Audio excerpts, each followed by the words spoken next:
இருக்கும் பாட்டி. நான் பார்க் உட்கார்ந்து படிச்சிட்டு இருந்தேன். தம்பி, என்னம்மா? கொஞ்ச நேரம் வரைக்கும் இங்க தானே இருப்பீங்க? ஆமா. ஏன்? இந்த குழந்தைய கொஞ்சம் பாத்துங்க, இப்ப வந்துடுறேன். அப்புறம் என்னாச்சு? 1 மணி நேரம் ஆச்சு, ஆனா அந்த பொம்பளை வரவே இல்ல. அப்புறம் தான் நான் திடீர்னு கவனிச்சேன், அந்த குழந்தை பாக்கெட்ல ஒரு லெட்டர் இருந்தது. சிரமத்திற்கு மன்னிக்கவும், வறுமை காரணமாக குழந்தையை பிரிகிறேன்.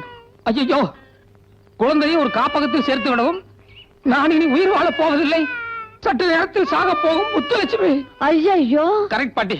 உன்ன மாதிரியே தான் நானும் பதறி போய் பக்கத்துல ரயில்வே ட்ராக், கூவநதி எல்லா இடத்துலயும் தேடி பார்த்தேன். ஆனா எங்கேயுமே அந்த பொம்பளை கிடைக்கல.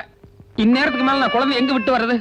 கடைசிக்கு கவர்மெண்டோட அரசு தொட்டிலையாவது போட்டு வரலாம்னு நினைச்சேன். ஆனா அதுவும் முடியல. பாரு, குழந்தை நம்ம ஜாதி.